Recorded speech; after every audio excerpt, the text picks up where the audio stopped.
Ketua Komisi 3 DPR Habibur Rahman marah kepada Kapolrestabes Semarang Kombes Pol Irwan Anwar karena panggilan teleponnya diabaikan. Hal itu merupakan buntut insiden oknum polisi menembak anggota Paskibraka GR 17 tahun hingga meninggal dunia. Masyarakat yang mengatakan bahwa Kapolresnya perlu mendapatkan evaluasi khusus. Kami sependapat juga ya, karena Kapolresnya ini setelah kejadian saya telepon saja nggak angkat telepon. Bagaimana mungkin kita sebagai pengawas ya, resmi langsung kita ingin mendapatkan informasi dari Kapolresnya tidak diindahkan oleh si Kapolres ini. Padahal peristiwanya sangat luar biasa. Saya dengar memang ada satu orang meninggal ya, 3 orang terluka. Lalu dengan seenaknya diklaim sebagai gangster. Gangster seperti apa? Gitu kan? Nah, kami akan memanggil khusus si Kapolres ini pada kesempatan yang secepat-cepatnya. Kenapa ini perlu kami angkat kejadian yang di Semarang ini? Ya, karena ini bisa mempengaruhi citra Polri secara keseluruhan. Pemirsa, seorang pemuda disabilitas menjadi tersangka pemerkosaan mahasiswa oleh Polda Nusa Tenggara Barat. Agus mengklarifikasi kondisi fisiknya tidak memungkinkan untuk melakukan tindak asusila tersebut.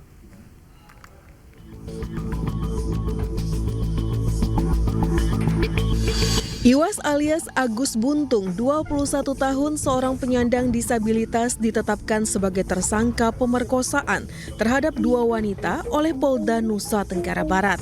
Menurut polisi, peristiwa terjadi di sebuah homestay di Mataram. Agus yang bertemu korban di teras Udayana mengajak korban ke lokasi kejadian hingga akhirnya korban diperkosa. Oleh polisi, Agus dijerat Undang-Undang Tindak Pidana Kekerasan Seksual dalam Pasal 6 Undang-Undang TPKS. Polisi berdalih penetapan Agus sebagai tersangka sudah sesuai prosedur. Sementara Agus mengaku tindakan asusila tersebut tidak mungkin dilakukan dengan keterbatasan kondisi fisiknya. Kita sudah melakukan serangkaian kegiatan pemeriksaan saksi-saksi. Kita juga sudah menghadirkan ahli yang kemudian berdasarkan kesaksian ahli tersebutlah kita meningkatkan status yang bersangkutan dari saksi menjadi tersangka. Modusnya apa, Bu? Tadi saya sampaikan sebagaimana unsur pasalnya bahwa dia menggerakkan seseorang untuk mau melakukan suatu tindakan yang dia kendaki sehingga orang kemudian tergerak. Karena kemudian ada unsur menekan suatu kondisi yang kemudian merasa takut sehingga tidak bisa kuasa untuk menolak keinginan yang bersangkutan.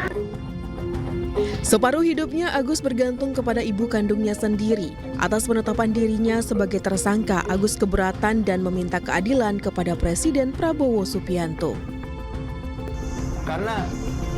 Sebelumnya melalui video, Agus membela dirinya dengan mengadukan salah satu akun Instagram ke Ditreskrim Polda NTB atas dugaan pencemaran nama baik melalui media sosial. Dari Mataram, Nusa Tenggara Barat, Hari Kasidi, iNews melaporkan.